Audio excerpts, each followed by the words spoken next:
All right, everyone. Welcome back to another episode of Wide Open with Ashlyn Harris. I have the wonderful, iconic lesbian herself, Shannon Beveridge. Welcome to the show. Thank you for having me. I'm so excited. Are you ready just to talk shit? I'm ready to talk shit. Let's talk some shit. I know a lot of people have been waiting for us to connect and talk, and whether it's on your show, my show now. I'm so glad. I'm so happy to finally get some FaceTime with you because I've been following you for literally a long time. A long we've time. Been like internet homies for like 6 plus. Yeah. Like probably like 8 years. A long time. People always tell me I look like you. Cute. Well, I guess we're really cute then. I know. What a compliment. Well, you're welcome. Thank you. Thank you, internet. So, gosh, where to even start with you? Because you were one of the OGs of all of this. Like, you started a YouTube channel before it was sexy. Yeah, when it was like kind of embarrassing. No, you were like a baby. I was a baby. I was like 19. Oh my God. Yeah, my digital footprint is something that should not be studied. Just forget I was ever here. But it's long. I love how you've really taken queer stories and elevated them and made it so visible, because I do think that's the whole point of what we do, right? We're two queer women. Our whole goal is to be able to live life through storytelling, which is a lot of times sharing our own. Yeah. Which we wouldn't know anything about public scrutiny, would we? Not one thing. I've never heard your name come up in the media. I've never heard yours either. I don't know what that's like. No. So talk to me about like the beginning. I would love to know why did you decide to take that plunge? Were you always a really creative person? Like you always knew how to edit and put your life out there? No, not really. I was going to college in Oklahoma and I was getting my finance degree. So I was in a different headspace completely. I think what really happened was, do you know the whole story? Hell yeah. I want to tell everyone. I mean, everyone already knows who you are, but I do think it's interesting to really dive into that origin story of why you decided to dedicate your life so openly to queer content and your story and your dating life. Oh my God. Okay. And by the way, cheers. Nothing like a beer in the morning. Welcome to the show. Good morning. Okay, so what happened was, essentially, I'm from Dallas, Texas. I fell in love with a girl in high school. Her parents put a baby monitor in her bedroom and then outed me to my family, my parents. And then I was like, and it was really bad. They were very unhappy. And after that, like they did nightly Bible studies with their daughter and we weren't allowed to hang out anymore, but we were like playing sports together. So we had to hang out with each other. And then we had this like really intense like love of like, I love you, but we're going to hell. And I love you, but we're going, it was just very intense. And I had boyfriends the whole time. And I was like, you know what? She's an exception. This was like a one-time thing. Like, I'm not gay. I'm going to go to Oklahoma. I'll join a sorority. I'll get my finance degree. I'll fall in love in a frat house. My story it's written in the stars. Obviously I get to Oklahoma. I'm like, oh my God. I live in a house with 100 women. My sorority house, Lucky 100 girls live there. I'm like, this is not making me any more straight. Nope. So then when I was there, I started to really deal with the fact that I was like, oh my God, I'm gay. And like, what am I going to do about this? And now I've surrounded myself with the most like heteronormative, very religious, like these people that in my brain, I was like, they're going to hate me. They will hate me when they know me. And so I can't be gay. And I have to find someone who is gay so I can talk to them about it. And then I found the internet. Like, obviously I knew of the internet. But I watched a YouTube video of this girl and she was like, all the lesbians are on Tumblr. And I was like, what's Tumblr? So I downloaded Tumblr and kind of the rest is history. And it was always for me, the motivation wasn't necessarily like at the beginning, queer storytelling. It was like I was consuming the queer stories. Like I needed them myself. And then as I was like amassing this little following on Tumblr, I obviously started sharing my own because I knew how much it helped me to like hear other people's. So like from the jump, my online like history has been so open and like so vulnerable. Like you can find my coming out letter I wrote to my dad on my Tumblr. I was just like, and everyone should know this. And like the screenshots of my sister's boyfriend at the time when I came out to him on Tumblr. Like I was just sharing everything because I was like, this helped me so much when I was seeing other people do it. So I'm going to do it to help other people. Like I was just like, I felt so lonely. And I was like, how can I make myself feel less lonely? Like I have to talk to other people who are like me. And then that just, it like all kind of, the one thing like I am really proud about with my like social media stuff is it all happened very organically. Like nothing, I never forced something. I wasn't like trying to, I don't know, be something I'm not. Like I'm not, when like the rise of the influencer really became what it is now, and I would go to these parties with these people who love to take pictures and like they love to take videos and they're like pulling up TikTok, and which is very impressive, and there's no shade to that. I'm like, but I'm not that type of influencer. Like I was in my room in my college dorm like taking like videos whispering to the camera because my sorority sisters were going to hear. Yeah. You know? And anyway, all of it has just like happened sort of organically over time. And then like now having my podcasts, I think I just, again, I felt like I told my story. I told all of it. Like really the stuff I think was going to help. I was sick of talking about myself. And so with the podcast, I'm like, I can still kind of share my journey as I'm growing and learning and whatever, hopefully growing, Jesus. But also give a mic to someone else and have a story told that like I haven't heard, because I feel like that's so important. But I always ask this question at the beginning of the show. And, you know, being wide open, you played sports. It's really seizing the moment, separating yourself from the pack, like putting yourself in a position to really execute. Mm-hmm. On the other side of wide open, it's really just being vulnerable Mm-hmm. and peeling back the layers and unraveling all of these things in life that are so hard but are so important to get us where we are. Totally. And I think there is a point in all of our lives that like split us wide open, that change everything. Yeah, for sure. What was that moment in your life that really split you wide open? It had to be the night with the baby monitor. Like that had to be the thing. I mean, it was the first night that girl texted me and told me she liked me as more than a friend, because I think I already knew I was queer, and I was like, I'll just go my whole life and I'll never look at it. I'll just pretend like it's not there.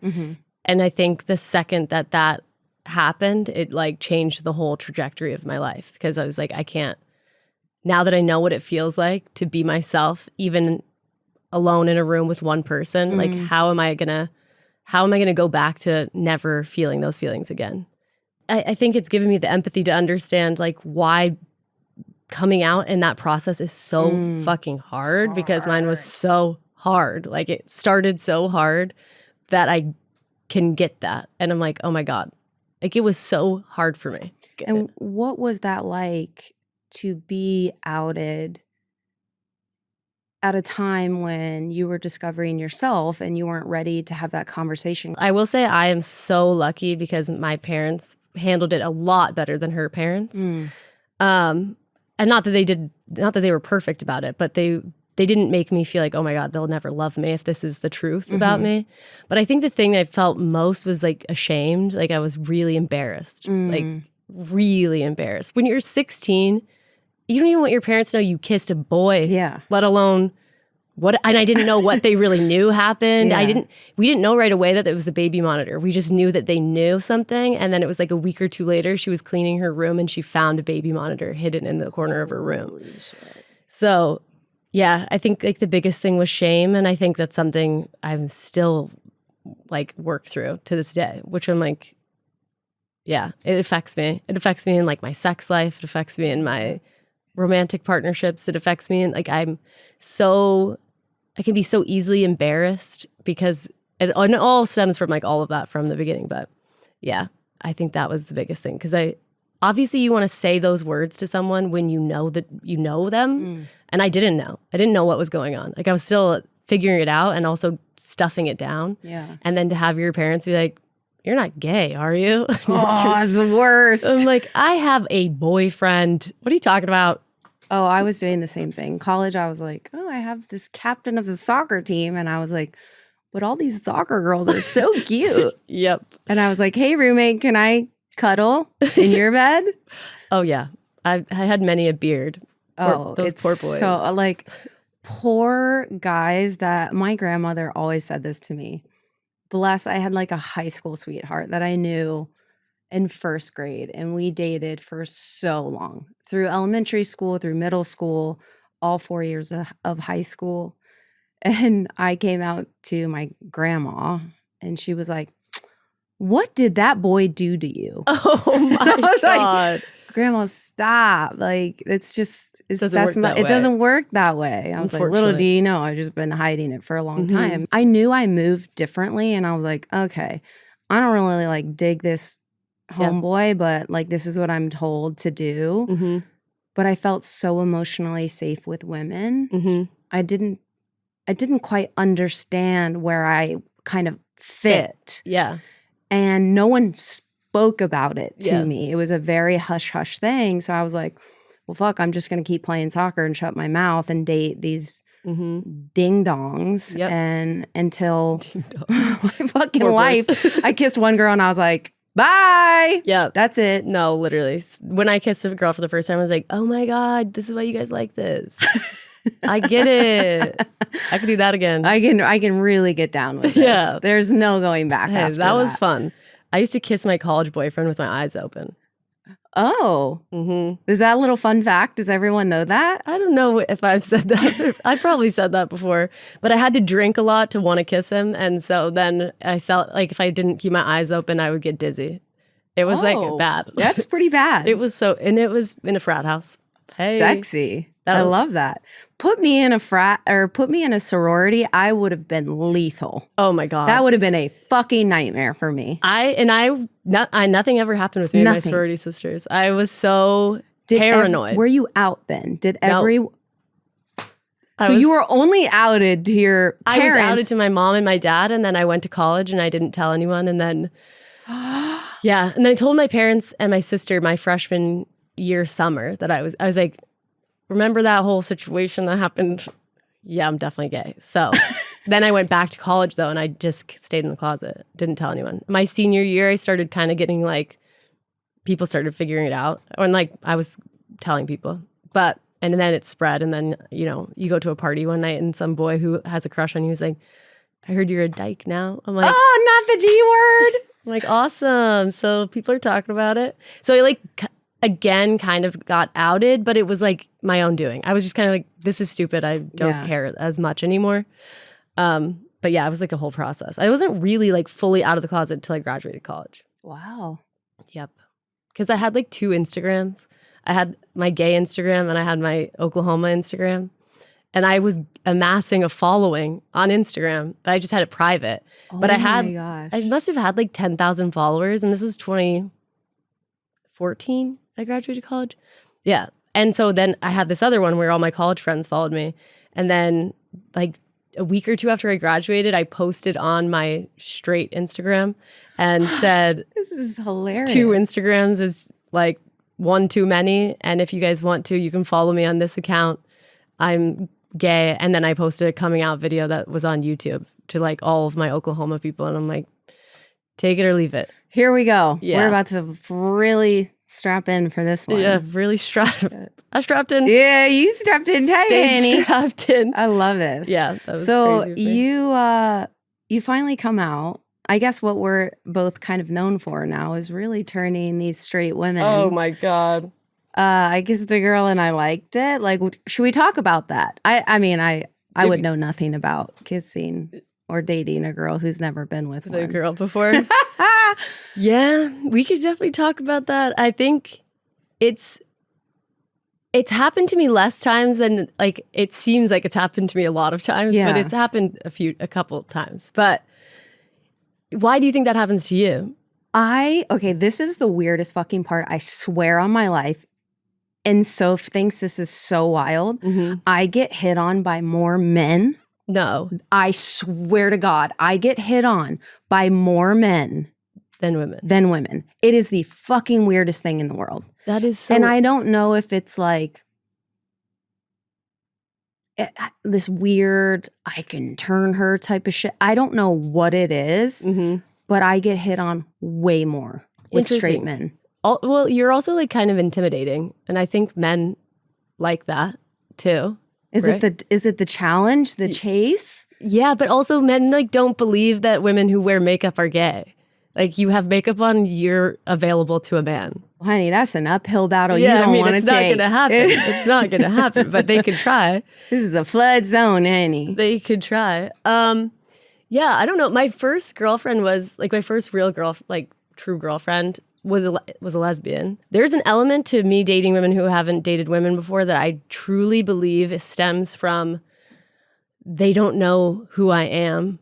Like they don't have this idea of who I am, like a preconceived like notion or something, because I have been online for so long. I have been posting for so long. And I'm not saying every lesbian in the United States of America knows who I am, but like there is an element of feeling known by my community that is like icky. Like I'm like, I don't want you to know the name of my first girlfriend. Like I don't want you to like Girl, know. You got songs out there. There's no going back. People are writing love songs about you and heartbreak. I know. You are a heartbreaker.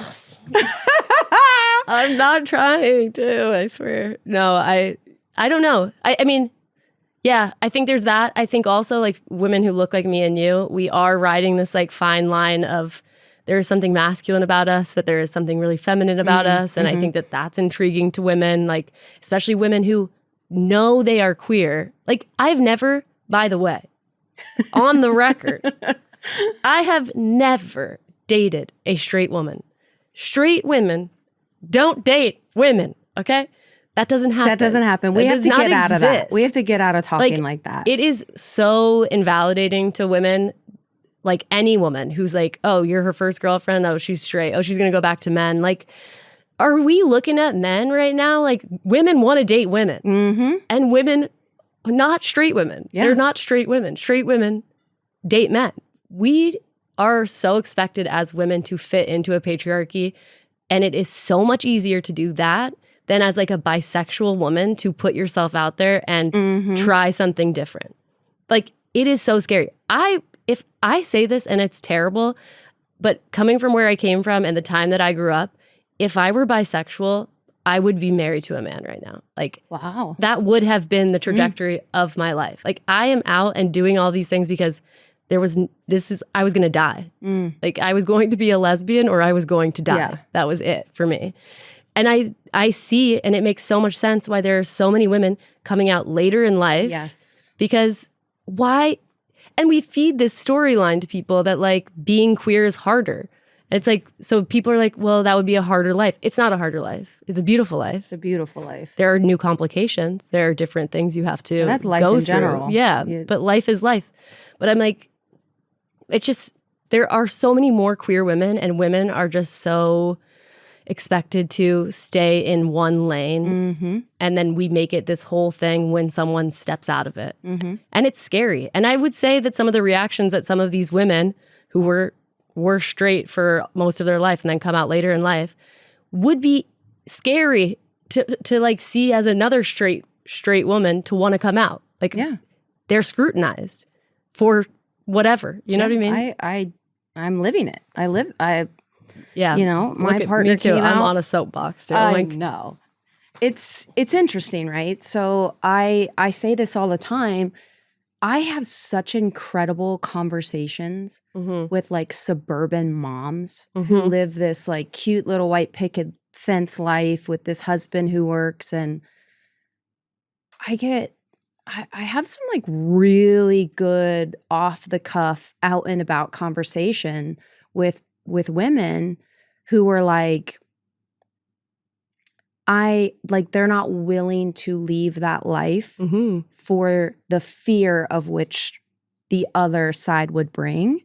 100%. And they stay in this space of complacency where they're always wishing for something different, but stay in their circumstance. And I just like, that breaks my heart. It's like, what the fuck have we been conditioning these poor fucking women to believe? Yeah. Well, like, and it's just a different, You are restructuring a life that you saw for yourself. Yes.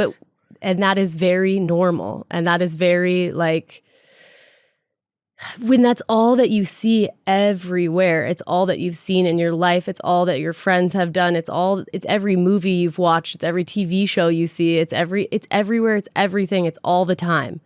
To do the work to deconstruct that, it takes time and it takes a lot of effort. And I feel for any person who goes through that kind of situation. And like, even for me, being a lesbian for as long as I have been, like the idea of having kids and however I'm going to do that is extremely intimidating to me. And like, I feel there are things I have not unpacked about how I feel about having children or like being a mom in general. I think people take it a little too lightly because I'm like, this is huge, huge thing to be a mother. So I'm like, I will think about it until I feel so confident that I'm like, this is what I can do and how I can do it and whatever.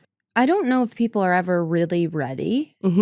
I don't think life will ever prepare you for how hard it is to be a mom. Yeah.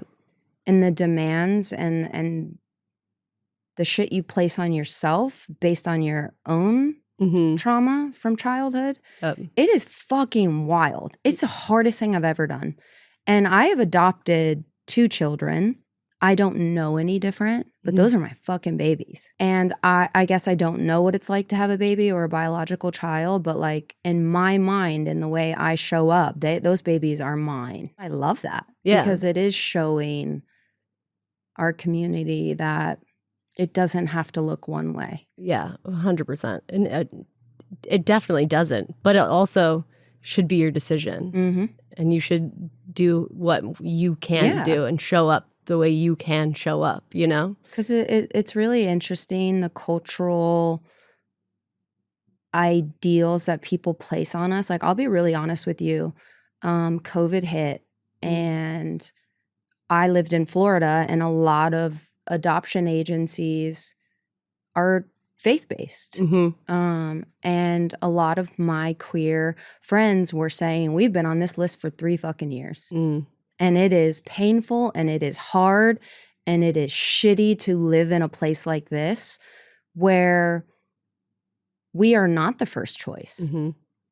And I was like panicked. I was like, well, what the fuck does that mean? Is this going to be impossible for me based on living in Florida? Yep. And being a queer mom, and I don't have the same access. Like, am I not going to be able to do this just based on like my sexuality? I fucking matched in 3 weeks. No way. I was like, well, that Olympics is shot. It was wild. That's wild. Also, what people don't talk about is a lot of people want a certain type of child. I was not, my ex-wife and I, we were not one of those people. Yep. I was like, I feel dirty in a way trying to pick a designer baby. I had no idea what life was going to give me. And holy shit, am I forever grateful to have those babies in my life in the way that, you know, it happened. Yeah.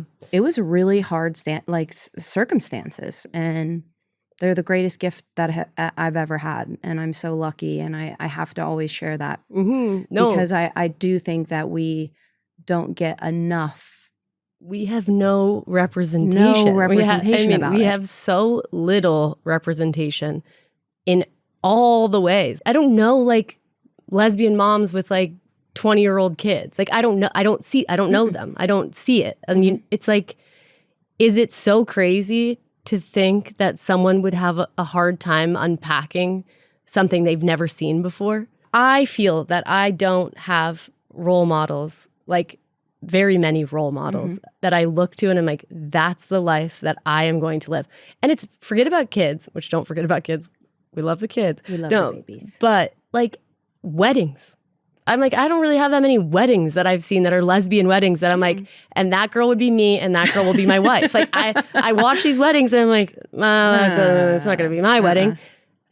What straight person could say that? What straight person does not have a dream wedding that they're like, this is what my wedding to look like.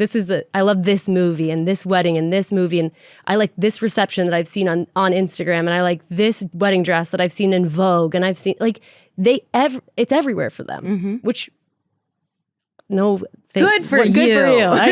I'm not mad or jealous, and I love straight people. But we don't have that. No. We don't have that. And it's like, it give people a little bit of grace when they are trying to unpack all of that with no one to see themselves in. Yeah. Let's dive into that, though, because I do think that's a good segue. The scrutiny, the pressure of being a public-facing person who has lived out relationships. Both of us have lived out a lot of our shit.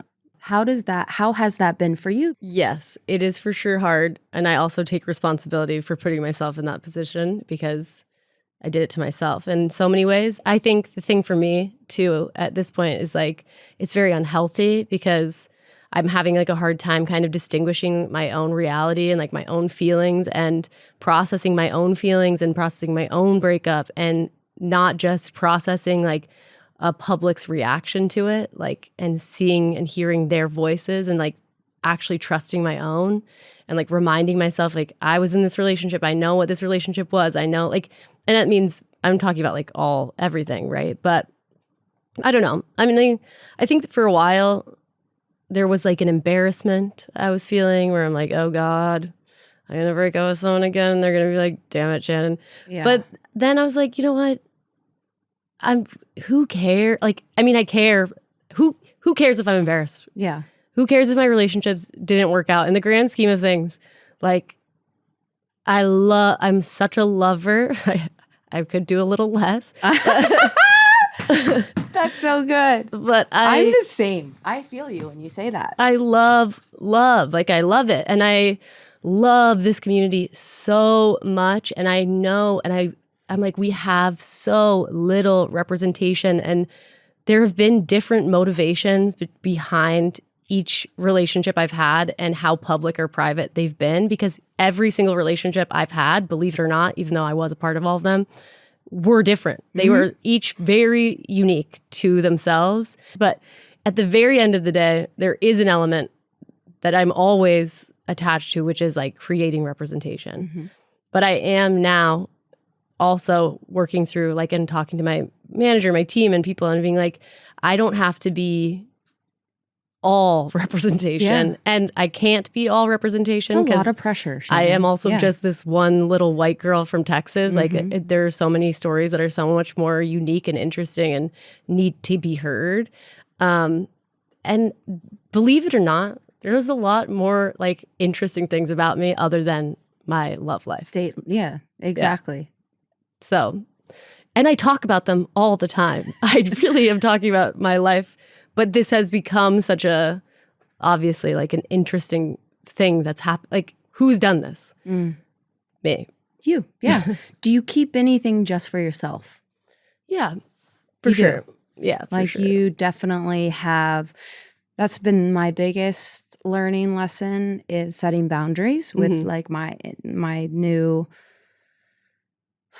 level of dating someone who's very in the fucking public eye. Holy shit. That was like whiplash when that all became public.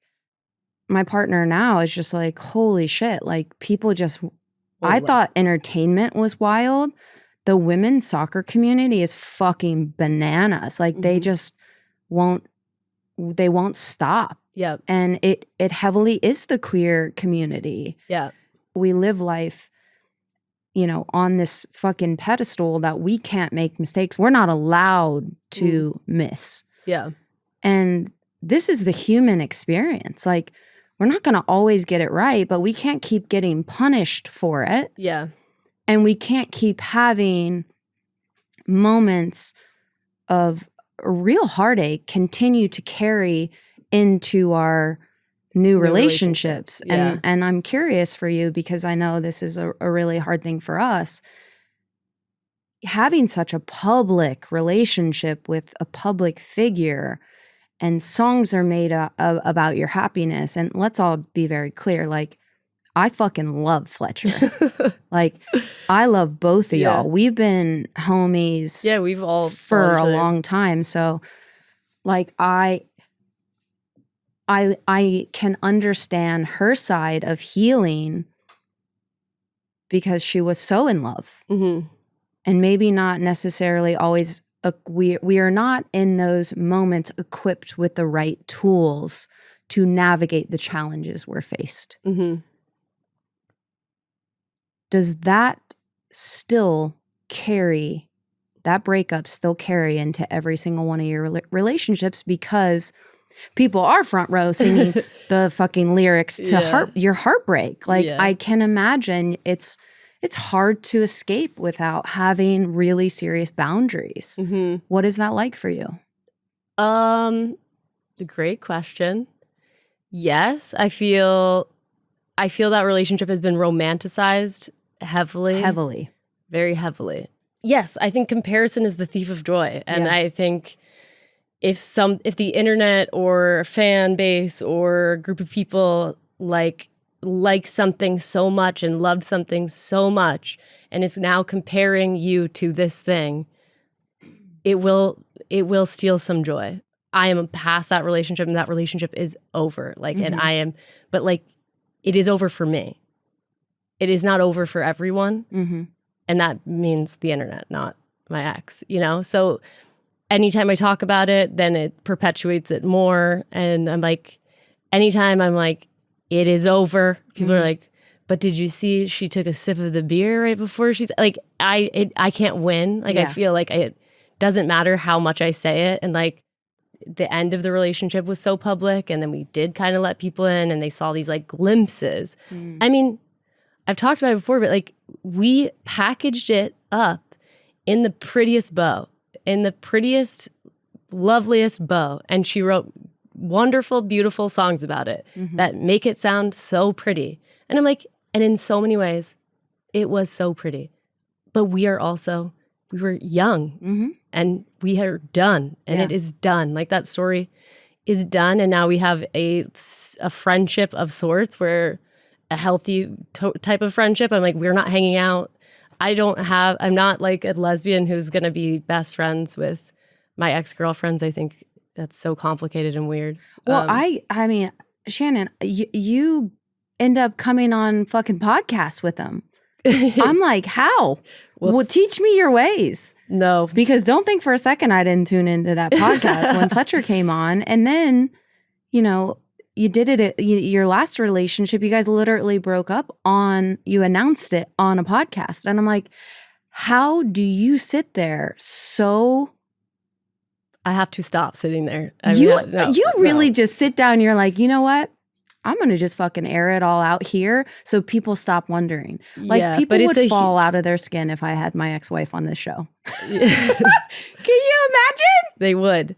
The thing with Carrie and not doing the podcast, that truly was like a business decision. Like, I was like, we truly did kind of bury the hatchet. Yeah. And then I was launching this podcast, and like, it really was, I was like, this will perform well. And I also do want to just like bury I want everyone to see, like, this is done. We are fine. But I'm an idiot. So like, no, you're not. No, like, I make these decisions, and in the time when I do them, I think it's like, okay, like, I can justify this. And then when I look back on some of the things I've done, and I won't get into specifics of what those things are, but some things I'm like, why did you do that, girl? Why did you do that, girl? You are a dumb girl, and stop it. I will say this, though. You nail it when you say it's a business. Yeah. Too. And I don't think people get that. It's just not black and white. There were many motivations. Just business was one of them. And it was, I don't know. I genuinely, in my stupid girl brain, was like, when they see that we forgive each other and we're moving on, they will too move on. No, dumb girl. That's not how that works. So it's a good learn. I'm learning a lot all the time, and clearly not learning fast enough sometimes. And I feel I I feel some of the things I've done have like hurt people really deeply in ways that I regret so much. And I am trying to figure out the contribution of my actions to people's pain and like learn from that. So it's tough. Like, it's tough. It's tough to live out your failures publicly, Shannon. That's what it like comes down to, is we are all human. Truthfully. And also, but I will say, I don't know. I don't think you can waste love. Like, I don't feel like, I feel like I went through breakups. My relationships didn't work.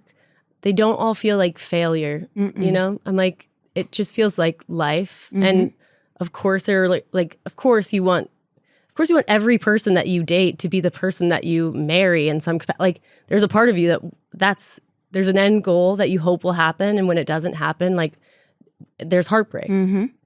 But I'm like, is it failure or is it just life?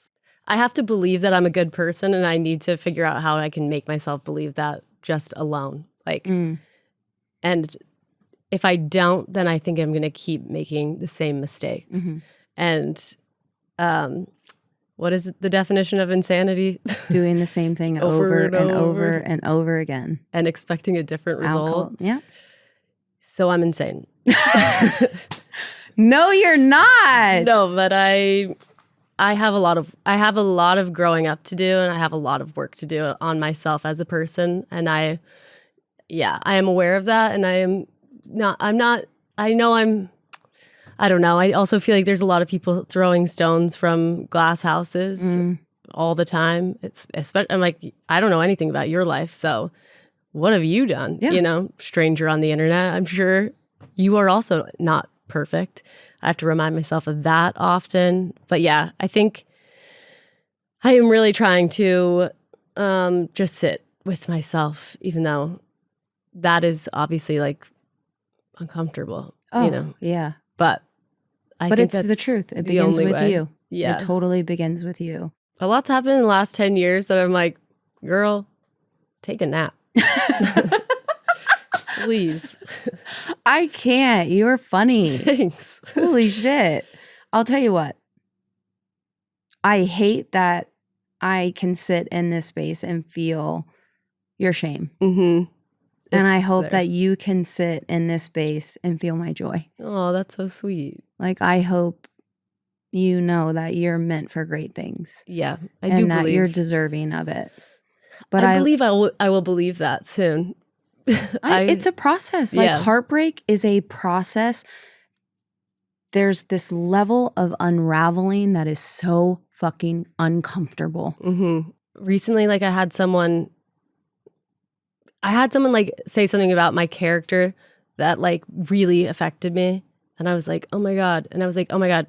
It's kind of, I've talked about this before about the internet too. I'm like, there are comments on the internet that bother me because there's obviously some truth to it, and I'm like, because the ones that don't bother me like don't affect me at all. You know, when someone's like, ew, you're gay, I'm like, okay.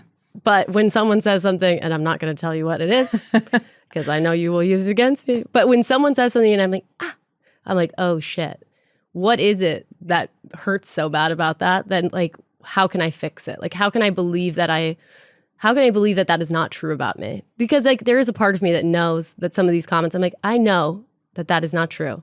I know that this is a projection of someone else.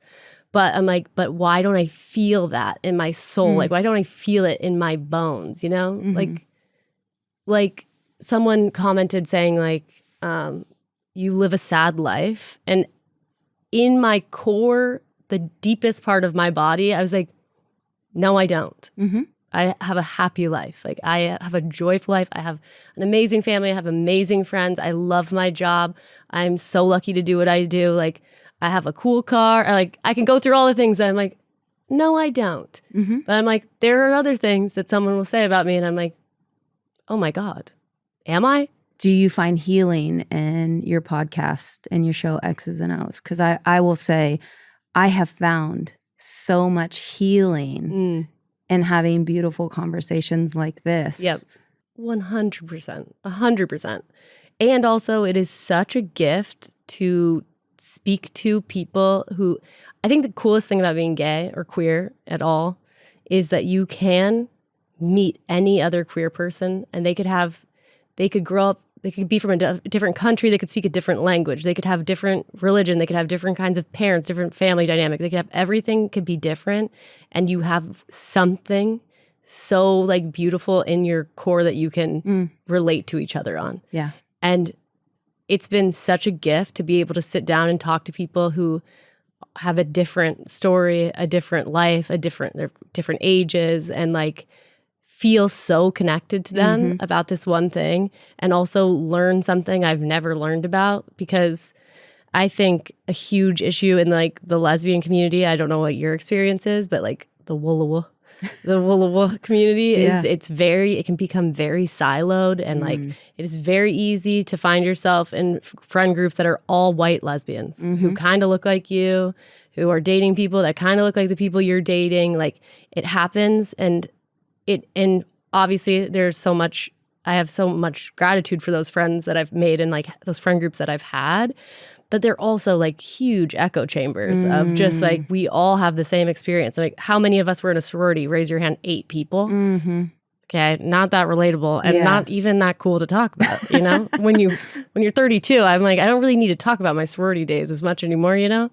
So it's just been such a gift to talk to people who look different than me, hang out with different people than me. And it's like made me so hungry for different kinds of queer friendships too. And I'm like, I want to be in different spaces. I want to be around different types of people. I want to hear different stories. So that's been a huge gift. What's next for you? Like what brings Shannon joy? I talk a lot on my platform about this parasocial relationship and like people thinking I'm a character. But to be fair, it's a double-edged sword, and I also sometimes forget that people that are following me are real people. Like, I forget for every 100 people who comment, there are thousands of people who enjoy my content and just from afar. Like, they're not so engaged in it, but like, I'm so excited to see those people in real life and be like, oh my God, you're real, and you actually do like me. And like, some of my fears are not true, and some of my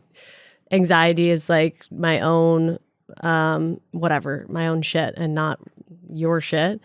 So I'm so excited for that. I love people. I love people. So I'm like, I want to just keep connecting with people this year. I want to keep working. I want to make my podcast better. I want to ideally show people that there are more interesting things about me than the people that I date, and like that I have a lot going on that is like whatever, interesting and cool, and like I want to share those things. And yeah, just keep doing what I'm doing to some degree, but bigger, better. I love that. And keep getting, I'm so stoked about the guests that I've been getting on my podcast. And you have to go on my podcast. Yeah, I'll be coming. I want to talk sex. I'm having the best sex of my life. Oh fuck yes. Let's really roll our sleeves up and talk about it. Oh my God, I'm gonna start writing questions. Oh God, I'm like a hop, skip, and a jump away from 40. And this like article just came out that now women in their 40s are having the best sex of their life. And I'm like, not fucking wrong. Okay, amazing. But why? Yeah, I don't why? know. We finally know what to ask for?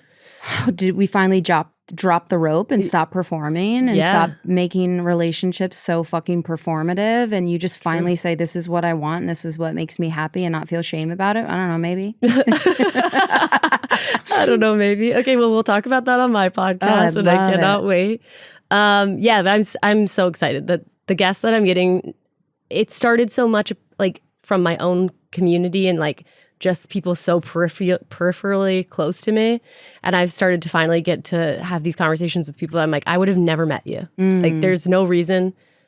I probably would have never met Margaret Cho. And I'm like, how fucking cool that you're here in my house with your chihuahua in my bed. I love this. And I can't wait to see like all the other guests that I'll have this year. So I'm just, I want to find peace. I want to be happy. I want to heal.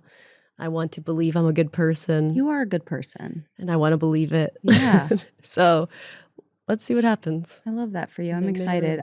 So to wrap up, I'm going to ask you one last question. With X's and O's, what has been the most profound moment in interviewing someone that really changed the way you move in the world? Oh, that's so hard because they're all so good. Like, there's something good that has come from everyone, I think, personally. For me, maybe the episode I did with ER Fight Master. We talked a lot. They're so intelligent and like so interesting.